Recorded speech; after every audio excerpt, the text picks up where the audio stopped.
صدیقہ رضی اللہ تعالیٰ آپ یہ کیا کر رہے؟ کہا میں عبادت کر رہا ہوں۔ میرے بابا جان عبادت؟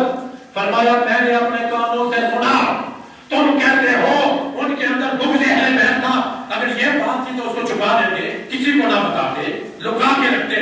حضرت ابو بکر نے پوری مجلس میں فرما دیا میرے آقا تھے اور میں ابو بکر ان کے چہرے کی دیدار کر رہا تھا۔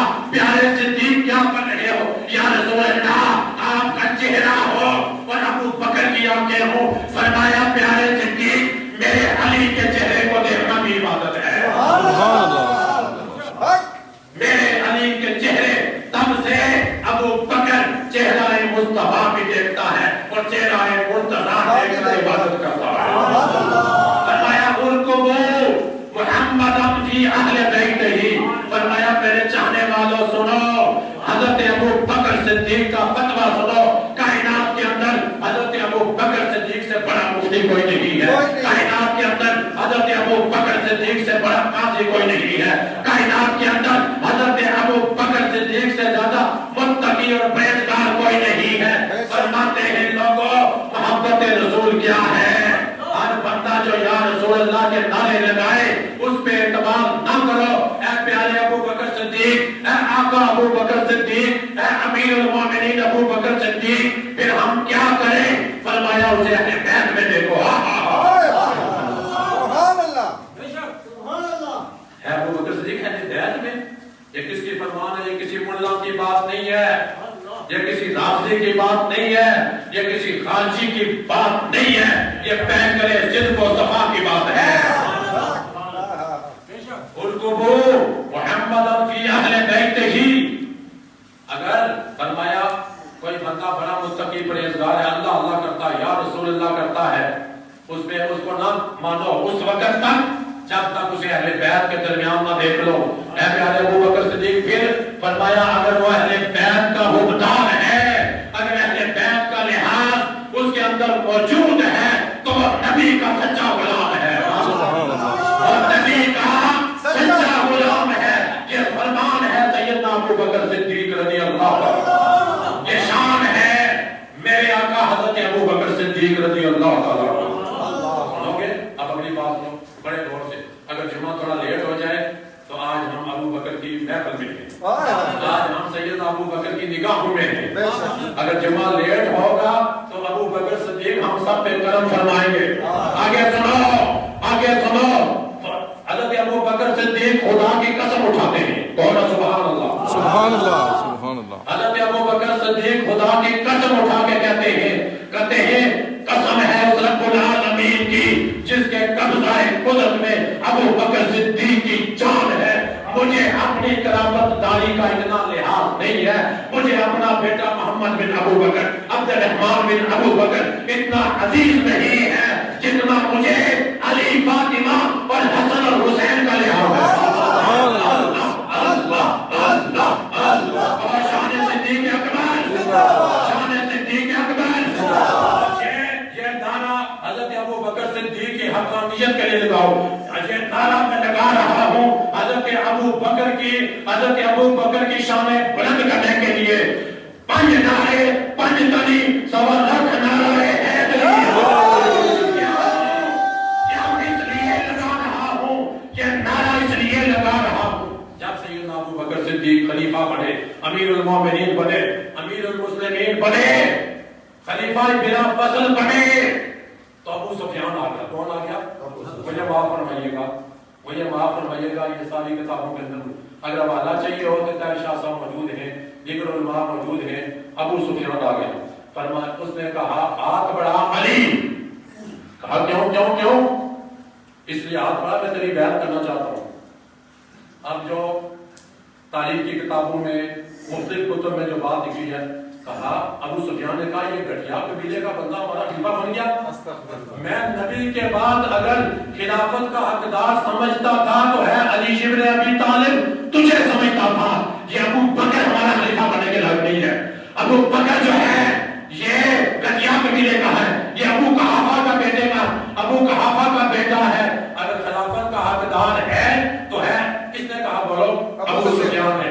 ہاتھ بڑھاؤ علی، میں تمہیں بیعت کروں گا۔ اور بیعت کرنے کے بعد آفر پیش کی. کیا پیش کی؟ آفر پیش کی کہ میں یہ گاڑی جو ہے پیادوں اور سواروں سے بھر دوں گا. اتنی علی تیری قوت ہوگی. ابو سفیان کا کام ہے پورے عرب کو تیری بیعت کرانا اور ابو بکر صدیق کے معاذ اللہ ٹکڑے ٹکڑے کرنا. تو شیر خدا نے کیا فرمایا؟ اللہ اللہ اللہ. شیر خدا نے فرمایا علی پہلے ہی جانتا تھا کہ تم نے حلق کے اوپر سے کلمہ پڑھا ہے. تو پیارے ابو بکر کے لیے علی کا استعمال کرنا چاہتا ہے. علی کی ذوالفقار حیدری ظالموں کے لیے ہے, شیطانوں کے لیے ہے, غداروں کے لیے ہے, منافقین کے لیے ہے. ابو بکر تو میرا پیارا دوست ہے.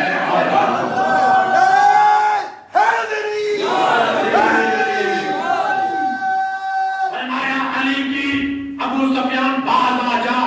تو جانتا نہیں میرے پاس ذوالفقار حیدری ہے. علی تو کیا کرے گا؟ فرمایا میں خلافت ابو بکر صدیق کا پہرا دوں گا.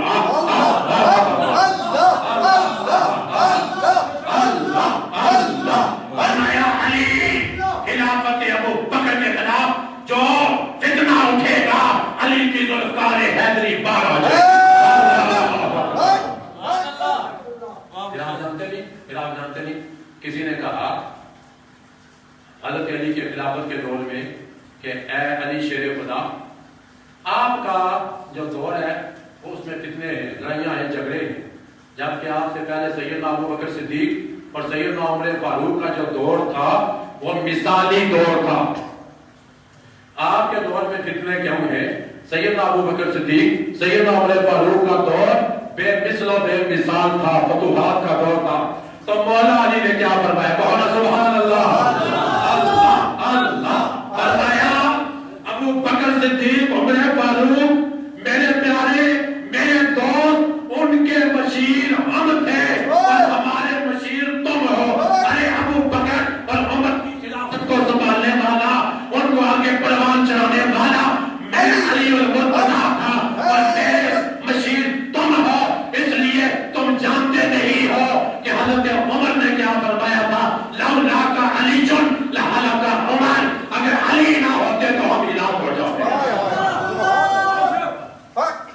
اگر علی نہ ہوتے تو ہم ہلاک ہو جاتے. یہ کون کہہ رہا ہے؟ سیدنا ابو بکر صدیق سیدنا عمر فاروق. اگر علی نہ ہوتے تو ہم ہلاک ہو جاتے. اگر علی نہ ہوتے تو ہم ہلاک ہو جاتے. اللہ اکبر.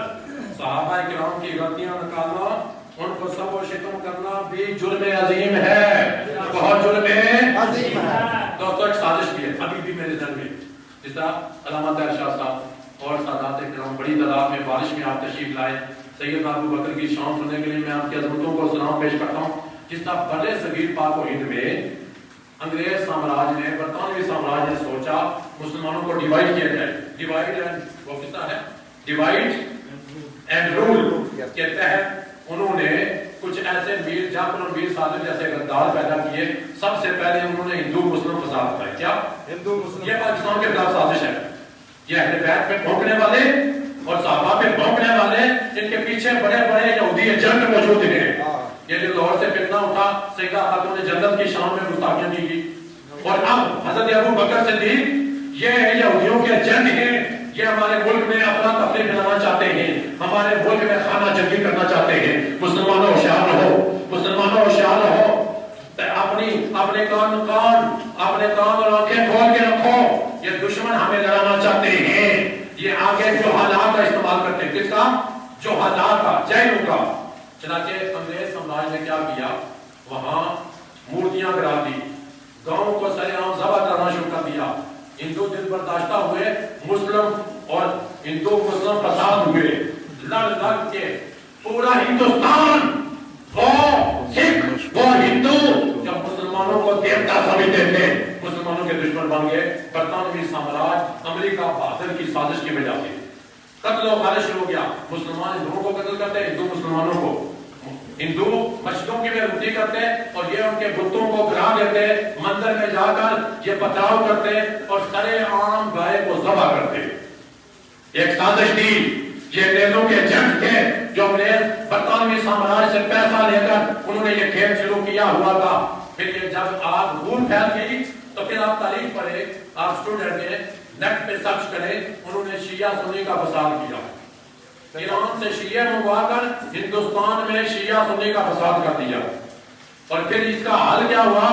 پورے ہندوستان میں مسلمان ظلم و ستم کی چکی میں پیسنے لگے، مسلمانوں سے ہندوستان جاتا رہا، مسلمانوں کا قبضہ اور اختیار جاتا رہا، مسلمانوں کی بادشاہ جاتی رہی۔ یہ میر جعفر اور میر صادق کے ایجنٹ آج بھی پاکستان کے اندر موجود ہیں۔ یہ ایک طرف یہ صحابہ کے جو چاہنے والے ہیں ان کے اندر نفرت پیدا کرنے کی کوشش کریں، دوسری طرف جو اہل بیت کے چاہنے والے ہیں۔ لیکن میں آپ کو پیغام دیتا ہوں، ہمیں کیا طریقہ اختیار کرنا چاہیے کہ وہ نبی کے گھر والے ہیں، یہ در والے ہیں، یہ ہماری آنکھوں کی ٹھنڈک ہے، یہ ہمارے دلوں کے تاج ہے، ہمیں ان کی تعلیمات پہ عمل کرنا چاہیے۔ میں اس خطبے کے آخر میں بڑی اہم باتیں بتانے سوچو، قریب ہو جاؤ۔ صحابہ کرام کی غلطیاں نکالنا، ان کو سب و شتم کرنا بھی جرم عظیم ہے۔ یہ ایسا گناہ ہے جس کی معافی نہ خدا دے گا، نہ رسول صلی اللہ تعالی علیہ وسلم، اور نہ یہ اہل بیت مصطفیٰ معاف کریں گے۔ حضرت ابو بکر صدیق کے گستاخ کو علی، فاطمہ، حسن اور حسین بھی معاف نہیں کریں گے۔ آپ پوچھیں گے کس طرح؟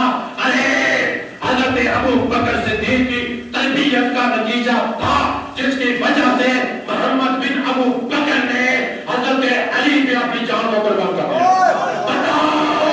بتاؤ ان حاجیوں کو، بتاؤ ان رافضیوں کو، بتاؤ حضرت ابو بکر صدیق کا بیٹا شہزادہ ابو بکر، حضرت ابو بکر کا بیٹا، صحابی کا بیٹا صحابی، حضرت علی کی محبت میں اس نے اپنی جان کو قربان کر دیا۔ حضرت علی کی محبت میں ہٹانے کی کوشش کی گئی محمد بن ابو بکر کو، انہوں نے کہا میں علی کو نہیں چھوڑوں گا، کہو نا سبحان اللہ، سبحان اللہ، میں علی کو نہیں چھوڑوں گا۔ انہوں نے زندہ گدھے کی کھال میں لپیٹ کر آگ لگا دیا۔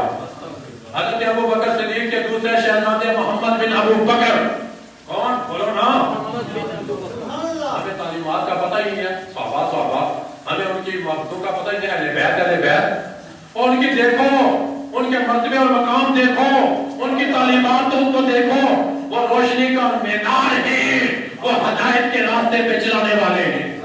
حضرت ابو بکر صدیق رضی اللہ تعالیٰ عنہ کے دوسرے شہزادے محمد بن ابو بکر، ان کا گہرا تنگ کیا گیا کہ یزید کی بیعت کرو، فرمایا مر جاؤں گا، یزید کی بیعت نہیں کروں گا، میرا آقا امام حسین ہے۔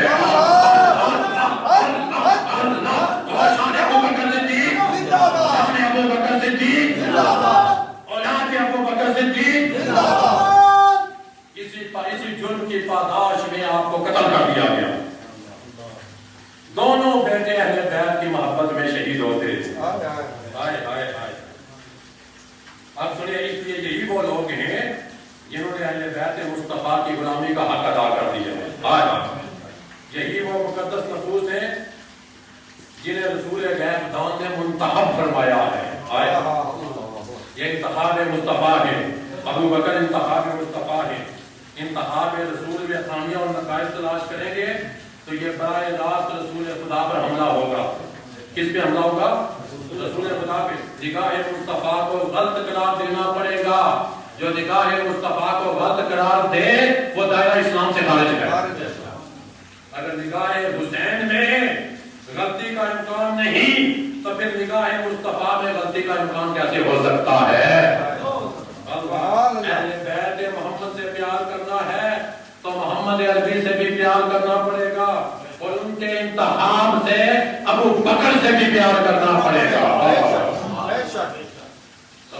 شمع رسالت کی روشنی میں چلنے والے لوگ گمراہ نہیں ہو سکتے، بولو نا، گمراہ نہیں ہو سکتے، گمراہ نہیں۔ نگاہ مصطفی کے نوازے ہوئے لوگوں پر تنقید کرنا گناہ کبیرہ ہے۔ ہم خارجیوں اور رافضیوں کو دعوت فکر دیتے توبہ کرو، مسلمانوں کے ملک میں فساد نہ کرو، میر صادق اور میر جعفر کا کردار ادا نہ کرو، برطانوی سامراج کے ایجنٹ نہ بنو، یہودیوں، امریکیوں، اسرائیلیوں کے ایجنٹ بن کر آج شیعہ سنی کی جو تم نے آگ لگائی ہے، اس کا مقصد پاکستان کو برباد کرنا ہے۔ اس کا مقصد کیا ہے پاکستان کو؟ بالکل صحیح ہے. اللہ اکبر. حضرات میں چونکہ یہ مضمون آج بڑا طویل تھا اور میں آخر میں اپنی ایک تحریر جو میں کافی عرصہ پہلے اس وقت علامہ پیر سید نثار حسین شاہ صاحب اس آستانے پہ جذبہ افروز ہوتے تھے. ہم نے مختلف کتب احادیث سے یہ تحریر لکھی تھی. اس وقت آج سے 10-15 سال پہلے اس وقت ایک فتنہ اٹھا تھا. اس وقت بھی اس آستانے نے ڈیفنس کی کوشش کی تھی. آج پھر میں آپ کو بتا رہا ہوں یہ اس وقت والعصر ان الانسان لفی خسر الا الذین آمنوا وعملوا الصالحات وتواصوا بالحق وتواصوا بالصبر. یہ محبوب کے زمانہ کی قسم بے شک انسان نقصان میں ہے مگر وہ لوگ جو ایمان لائے نیک عمل کیے آپس میں حق بات کی تاکید کی اور صبر کی تلقین کی. اس سورہ مبارکہ کی تفسیر میں ضمن میں حضرت ابی بن کعب سے روایت ہے. انہوں نے رسول اللہ صلی اللہ علیہ وسلم کی بارگاہ عالیہ میں سورہ اثر تلاوت کی. عرض کی یا رسول اللہ میرے ماں باپ آپ پر قربان ہوں اس سورت کی تفسیر کیا ہے؟ آپ نے فرمایا والعصر اللہ تعالیٰ کی طرف سے دن کے آخر کے ساتھ قسم ہے. ان الانسان لفی خسر سے مراد ابو جہل بن ہشام اور اس جیسے جو میرے دشمن ہیں نا وہ ہیں جو میرے خلاف سازشیں کرتے رہے. اللہ اکبر. اور فرمایا الا الذین آمنوا سے مراد ابو بکر صدیق ہیں.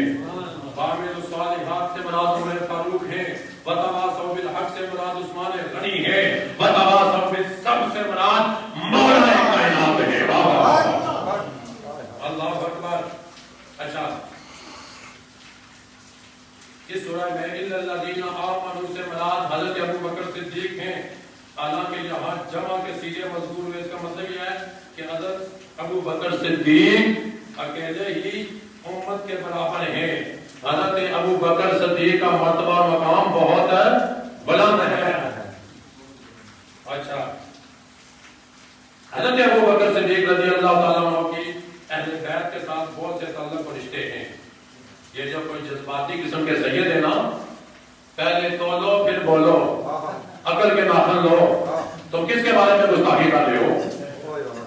اب سنیے گا یہ سادات کے نام پہ کام ہے. یہ سید اس کو نیٹ پہ جاری کریں. حضرت ابو بکر صدیق رضی اللہ تعالیٰ عنہ کے اہل بیت کے ساتھ بہت تعلق اور رشتے ہیں. حضرت ابو بکر صدیق سرکار دو عالم صلی اللہ علیہ وسلم کے رشتے میں سسر ہیں. کون ہیں؟ غلام بھی ہے صحابی بھی ہے آقا کے بہت جان نثار بھی ہے. اور ایک اعزاز یہ ہے کہ وہ سسر بھی کیا ہے سرکار مدینہ صلی اللہ علیہ وسلم نے حضرت عائشہ صدیقہ بنت صدیق رضی اللہ تعالی عنہا کو اپنے حوالہ عقد میں قبول فرمایا. اس رشتے کے حوالے سے حضرت ابو بکر صدیق سادات کرام کے پرنامہ لگتے ہیں. کیا لگتے ہیں؟ حضرت فاروق اعظم رضی اللہ تعالیٰ کے دور میں شاہ ایران یزدگرد بن نوشیروان کی 2 بیٹیاں قیدی بن گئی. حضرت عمر فاروق رضی اللہ تعالیٰ نے فروخت کرنا چاہتے تھے. مولا علی آئے لولا علی اللہ لک عمر. مولا علی آئے اے عمر یہ شاہ ایران کی بیٹیوں کے ساتھ ایسا سلوک نہ کیا جائے. تو عمر فاروق نے اپنا اجازہ طلب فرمایا اور ان میں سے ایک بچی جو ہے امام حسین علیہ السلام کے عقد میں دے دی جس کا نام حضرت مائی شہر بانو سلام اللہ علیہ. حضرت امام زین العابدین کی والدہ ماجدہ اور دوسری کا نکاح حضرت ابو بکر صدیق کے بیٹے جناب محمد بن ابو بکر کے ساتھ کر دیا جنہوں نے مولا علی پہ اپنی جان قربان کر دی. جس لڑکی کا نام مروہ رید تھا اور مروہ رید کے بطن سے حضرت قاسم بن محمد بن ابو بکر پیدا ہوئے. مروہ رید کے بطن سے کون پیدا ہوئے؟ حضرت قاسم بن محمد ابو بکر پیدا ہوئے. اس حوالے سے حضرت محمد بن ابو بکر رضی اللہ تعالیٰ عنہ آپس میں ہم زلف ہیں اور حضرت امام زین العابدین اور حضرت قاسم سگے خالہ زاد بھائی لگتے ہیں. حضرت قاسم اور کون دوسرے؟ امام زین العابدین، امام زین العابدین اور حضرت قاسم سگے خالہ بتا لگتے ہیں۔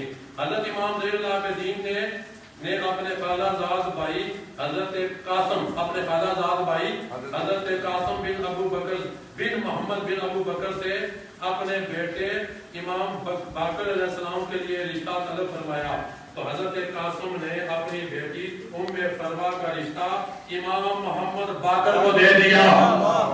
سبحان اللہ، سن رہے ہو؟ اور ام فروا کے بدن سے کون پیدا ہوا؟ سنیے گا، ام بکر کے بدن سے پیدا ہونے والا سکھ کے صادق کا تصدق صادق الاسلام کر بے غضب راضی ہو قاسم اور رضا کے واسطے امام جعفر صادق دنیا میں آئے۔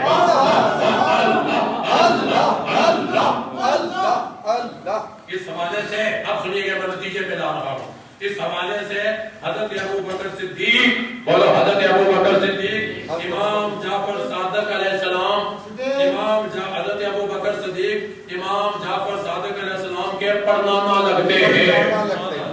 اس لیے حضرت امام جعفر صادق کیا فرمایا کرتے تھے؟ سنو، اور رافضیوں تم بھی سنو، اور شیعہ تم بھی سنو، اور خارجیوں تم بھی سنو۔ امام جعفر صادق فرمایا کرتے تھے، لوگوں سنو، مجھے حضرت ابو بکر صدیق نے 2 بار جنم دیا ہے۔ اللہ اللہ اللہ، اور صدیق پہ اپنیاں اٹھانے والوں، صدیق اکبر پر تانا زنی کرنے والوں، حضرت امام جعفر صادق علیہ السلام فرماتے ہیں، لوگوں مجھے حضرت ابو بکر صدیق نے 2 بار جنم دیا ہے۔ لوگوں نے پوچھا، اے فرزند رسول، اے امام عالی مقام، یہ کیسے ممکن ہے؟ تو امام نے جواب میں فرمایا، میری نانی حضرت ابو بکر کی پوتی ہے، میری نانی حضرت ابو بکر کی پوتی ہے، اور میری ماں حضرت ابو بکر کی پڑپوتی ہے۔ کون ہے شان ابو بکر صدیق؟ شان ابو بکر صدیق۔ دوستان محترم، وقت کافی ہو گیا، میرے پاس ابھی بہت کچھ تھا، اگر آج کا یہ خطبہ 3 گھنٹے بھی چلتا تو پھر بھی کم تھا۔ میں حضرت ابو بکر صدیق کی شان اتنی بیان کرتا، لیکن وقت کی حفاظت ہے۔ لیکن آپ کو آخر میں پیغام دینا چاہتا ہوں کہ یہ جو فتنہ ہے نا، اس میں صبر کا مظاہرہ کیجیے۔ یہ یہودیوں اور عیسائیوں، برطانوی سامراج امریکہ کے ایجنٹ، جس طرح ہندوستان میں انہوں نے مسلمانوں کی حکومت کو ختم کیا، میر جعفر اور میر صادق گائے ذبح شروع کر دی ہندوؤں کو چھڑانے کے لیے، ان کے بت بنانے شروع کر دیے، ان کے مندر بنانے شروع کر دیے۔ حالانکہ خواجہ غریب نواز نے ایسا نہیں کیا، سید بختیار کاکی نے ایسا نہیں کیا، محبوب الہی نے ایسا نہیں کیا، بابا فرید گنج شکر نے ایسا نہیں کیا، داتا علی حجویری نے ایسا نہیں کیا۔ یہ انگریزوں کے ایجنٹ سے مال ملتا تھا، پاؤنڈ اور ڈالر ملتے تھے، انہوں نے انگریزوں کے کہنے پہ مندر بنانے شروع کر دیے۔ سرے عام وہ گائے ماتا کہتے تھے، انہوں نے گائے کو ذبح شروع کر دیا۔ ہندو دکھ گئے، ہندو مسلم فساد شروع ہو گئے۔ پھر انہوں نے اگلی ضرب کون سی لگائی؟ شیعہ سنی کی جنگ چھیڑ دی۔ شیعہ صحابہ کو گالی نکالتے تھے، اور دوسرے جو خارجی ہیں وہ اہل بیت کو گالی نکالتے تھے، جس طرح کہ آج بھی جو نا یہ جگہ پہ حضرت علی کو تبرہ بازی کی گئی، اور لال مسجد میں یزید رحمت اللہ تعالیٰ علیہ، اور ایک لاہور کا مولوی، اس نے یزید کو مومن ثابت کر دیا، امیر المومنین۔ آپ اندازہ کریں، یہ آگ لاہور سے شروع ہوئی ہے، جب سیدہ خاتون جنت کا پر انگلیاں اٹھائیں گی، ان کو فتاوار کہا گیا، اور پھر یہ آگ پھیل گئی۔ اور آج میں آپ کو پیغام دیتا ہوں کہ یہ اصل سازش یہودیوں عیسائیوں کی ہے۔ انڈیا کی راہ، انڈیا والے ان کی راہ کی جو ایجنسی ہے، یہ پیسے دے رہی ہے، بندے خرید رہے، ایک جو صحابہ کو گالیاں نکالنے والے استغفراللہ، اور ایک اہل بیت کو، تاکہ مسلمان ٹکرائیں اور ریاست میں خانہ جنگی شروع ہو جائے، اور انڈیا حملہ کرے اور پاکستان کو تباہ کر دے۔